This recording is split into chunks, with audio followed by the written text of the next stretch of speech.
زندگی کی سب سے قیمتی چیز وقت یعنی مہلت عمل۔ اگر اس ویڈیو کو دیکھتے ہوئے وقت ضائع ہوا بہت معذرت خواہ ہوں۔ اگر کوئی فائدہ ہوا تو اسے صدقہ جاریہ بنانے میں مدد کیجیے سبسکرائب اور شیئر کر کے۔ جزاکم اللہ خیر۔ السلام علیکم۔ بہت سارے لوگوں کی طرح میری دعا اور کوشش یہی ہوتی ہے کہ میں کسی کو تکلیف نہ پہنچاؤں، لیکن آج میری دعا بھی ہے اور میری کوشش بھی ہے کہ جس تکلیف سے میں گزر رہی ہوں کاش میں مکمل طور پہ آپ تک وہ پہنچا سکوں۔ تکلیف آج سے کچھ دن پہلے شروع ہوئی جب وہ میری دوست جو بچپن سے میرے ساتھ ہے، اسکول، کالج، میڈیکل کالج تک، اگر ہمزاد کا کوئی تصور ہوتا تو میں اسے اپنا ہمزاد قرار دیتی۔ اس کی سسکیاں اور ہچکیاں مجھے ایک لمحے کے لیے بھی اس تکلیف سے آزاد نہیں ہونے دیتی۔ وہ امت اللہ نہایت کامیاب ڈاکٹر، نہایت اچھی ماں سمجھی جانے والی ہستی، 2 بیٹے اور 1 بیٹی، آئیڈیل فیملی، دونوں بیٹے ڈاکٹر، بیٹی بھی گریجویشن کر چکی، دنیاوی طور پہ کامیابی کے جتنے معیارات ہیں ان سب پر بہت اچھے طریقے سے پورا اترتی ہے۔ لیکن چند دن پہلے جب وہ بلک بلک کر رو رہی تھی، اس کی آنکھوں کی سرخی، اس کے سانسوں کی بے ترتیبی اور اس کے لہجے میں جو بین تھے وہ آج بھی رات کو مجھے سونے نہیں دیتے۔ اس کی کیفیت سے پریشان ہو کر میں نے پوچھا کیا سب خیریت ہے؟ اس نے نفی میں سر ہلا دیا۔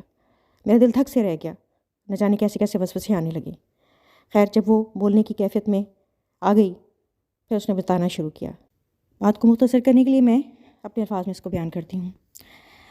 اس کا کہنا ہے کہ بچپن سے جب میں نے کسی بچوں کے رسالے میں یہ پڑھا تھا کہ میرے رب کو 2 نام عبداللہ اور عبدالرحمن بہت پسند ہیں، اس روز ہی میں نے اپنے آپ سے یہ عہد کیا تھا کہ اللہ تعالیٰ مجھے زندگی صحت والی اولاد عطا کرے اور بیٹے ہوں گے تو میں ان کا نام یہی رکھوں کہ میرے رب کو یہ پسند ہے۔ اور میری زندگی کا مقصد یہی تھا کہ میں نے اللہ تعالیٰ کو جب پہچانا، جتنا پہچانا، اس کے احکامات کو جتنا جانا اور جتنی اس کی محبت میرے دل میں بیٹھ گئی، میری خواہش تھی اس دنیا میں جانے سے پہلے اسے کئی گنا بڑھا کر اس دنیا میں پھیلا دوں تاکہ میں نہ بھی رہوں تو یہ دنیا اللہ کے نام سے اور انوار سے مزین رہے۔ اللہ نے عورت پہ یہ احسان کیا کہ اس کام کو وہ کر سکتی ہے۔ اس کو زندگی میں جتنی اولادیں اسے عطا کی جائیں گی، اگر وہ اپنی ساری جدوجہد اپنا علم، عمل، تربیت میں ڈھال کر 2 3 4 بچے جتنے بھی اللہ تعالیٰ اس کو عطا کرے، اپنے تمام خوبیوں کو اتنے گنا بڑھا کر واپس کر سکتی ہے اس معاشرے کو۔ میرے شادی کرنے کا محرک زیادہ سے زیادہ یہی تھا۔ تو اللہ تعالیٰ نے اولاد عطا کی، میری خواہش تھی کہ انہیں حافظ قرآن بناؤں، مفسر بناؤں۔ خاندان کے باقی افراد کی رائے مجھ سے مختلف تھی۔ ان کا خیال تھا کہ سمجھ کر پڑھنا زیادہ اہم ہے، چنانچہ بچوں کو قرآن پاک ناظرہ کے بعد ترجمہ اور مختصر تفسیر کے ساتھ بھی پڑھانے کا پابند کیا گیا۔ بچے عربی زبان سے واقف نہیں تھے، چنانچہ ان کا وہ ذوق نہ بن سکا۔ مارے باندھے انہوں نے پڑھا تو صحیح ترجمے کے ساتھ، لیکن ویسے نہیں ذوق سے جیسے میری خواہش تھی۔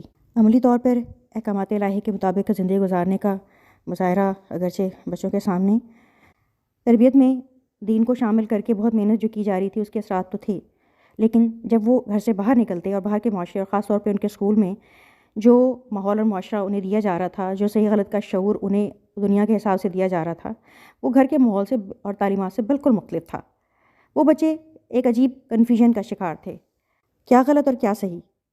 ماں جو برقع کرتی ہے یا ٹیچر جو سلیو لیس پہن کے نیل پینٹس لگا کے روزانہ ایک نئے اسٹائل کے ساتھ آتی ہیں؟ احترام کے مارے گھر آ کے مجھ سے وہ کہہ تو نہیں پائے، لیکن جو پختگی عقائد میں ہونی چاہیے تھی وہ میں ان کے نہیں پیدا کر پائی۔ پروفیشنل کالج کے ایڈمیشن کے بعد انہیں گھر سے دور جانے کا جو موقع ملا تو گویا شر کی ساری قوتیں برسر پیکار ہو گئیں ان کے گھر کی تربیت ختم کرنے میں اور انہیں الہاد کی طرف لے کے جانے کے لیے۔ ایک ہی ورکنگ وومن ہونے کے باوجود میرے وہم و گمان میں نہیں تھا کہ اتنا بڑا نقصان ہونے جا رہا ہے، یا باہر کے ماحول میں یہ چیزیں اتنی پرویل کر گئی ہیں۔ اور جب پتہ چلا تو پانی سر سے اونچا ہو چکا تھا۔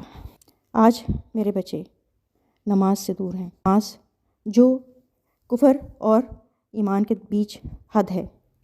مائیں خوش ہوتی ہیں جب ان کے بچے ان کے پاس آتے ہیں، لیکن میں کیسی بدنصیب ماں ہوں کہ جب وہ آتے ہیں تو خوش ہونے کے بجائے یہ تکلیف نماز نہ پڑھنے کی صورت میں ان کا اسلام سے خارج ہو جانا، ایک نماز کا قضا ہو جانا، دنیا کے تمام نقصانات سے بڑا نقصان ہے۔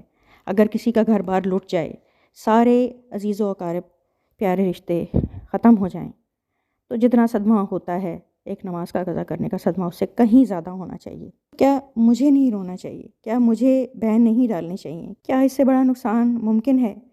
یہ اولاد میری دنیا اور آخرت کی کل پونجی تھی، اور اس عمر میں آ کے ساری محنت کے بعد جب مجھے پتہ چلتا ہے کہ میری پونجی لٹ چکی ہے، تو مجھے بتاؤں کہ اور اس سے بڑا نقصان کیا ہوگا؟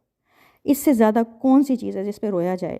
اور یہ رونا زندگی بھر کا ہے، جب تک اس دنیا میں ہوں، جب تک میرا رب میری یہ دعائیاں سن کر انہیں اپنی بارگاہ میں دوبارہ حاضر کر کے اپنے بندے نہیں بنا لیتا، تب تک کہ اسی کے ہاتھ میں ہے سب کچھ۔ ہر انسان کا دل اس کی 2 انگلیوں کے بیچ وہ جب چاہے بدل دے۔ یا مقلب القلوب ثبت قلبی علی دینک کا۔ بچوں سے بات کرنے کا مجھے موقع ملا تو ان کے سوالات سن کے میں حیران رہ گئی۔ ایک افسوس تو یہ تھا کہ وہ نماز سے دور ہو گئے، دوسرا افسوس یہ ہوا کہ جو نماز پڑھ رہے ہیں ان پر بھی نماز کا کوئی اثر نہیں ہے۔ ان بچوں کا آرگومنٹ یہی تھا کہ آپ کہتے ہیں نماز برائیوں سے روکتی ہے۔ یہ سب بظاہر نماز پڑھنے والے لوگ، شریعت کے مطابق حلیہ رکھنے والے لوگ، جب کچھ غلط کر رہے ہوتے ہیں، ناجائز منافع کما رہے ہیں، یا ذخیرہ اندوزی کر رہے ہیں، یا چور بازاری کر رہے ہیں، یا جھوٹ بول رہے ہیں، یا امانت میں خیانت کر رہے ہیں، تو یہ نہایت اہتمام سے جا کے باجماعت نماز ادا کرتے ہیں، اور اس کے بعد آ کے سلسلہ وہیں سے شروع کرتے ہیں جہاں سے چھوٹا تھا۔ رتی برابر بھی ان کی نماز انہیں نہیں بدل سکتی۔ اللہ کا وعدہ سچا وعدہ ہے، نبی کے باتوں میں کوئی شک نہیں ہے۔ نماز برائیوں سے روکتی ہے، فحاشی اور بے حیائی سے روکتی ہے، گناہوں سے پاک کرتی ہے۔ آپ کے آس پاس کتنے ہی نمازی ہیں جو سالوں سے جن بری عادات میں مبتلا تھے وہ نہیں چھوڑ سکے۔ معاشرت، اخلاق پر کوئی فرق نہیں پڑتا، تو یہ نماز پڑھنا یا نہ پڑھنا کیا ضروری ہے؟ یہ وہ سوال تھا جس نے مجھے شرمندگی کی ان گہرائیوں میں پہنچا دیا کہ میں اپنے گریبان میں جھانکنے پہ مجبور ہو گئی کہ میں جب بھی نماز پڑھنے کے لیے جاتی ہوں، اس سے پہلے جو بھی برائیاں میری ذات کے اندر تھیں، نماز پڑھنے کے بعد میں واپس آتی ہوں تو سلسلہ وہیں سے شروع کرتی ہوں۔ میں اس دن سے بہت شرمندہ ہوں، اور میں اس پہ غور کرنا شروع کر رہی ہوں۔ میرے رب اور نبی کے وعدے کی سچائی میں مجھے کوئی شک نہیں ہے، لیکن آخر میں کہاں پہ غلطی کر رہی ہوں کہ میں نماز پڑھ کے بھی اس کی خوبیوں کو قضا کر رہی ہوں۔ یہ دعا کریں اللہ سبحانہ تعالیٰ مجھے اس سوال کا جواب ڈھونڈنے کی توفیق عطا کریں اور اپنی جناب سے میری مدد کریں، آمین ثم آمین۔ جو میں سر بسجدہ ہوا کبھی تو زمین سے آنے لگی صدا، تیرا دل تو ہے صنم آشنا، تجھے کیا ملے گا نماز میں۔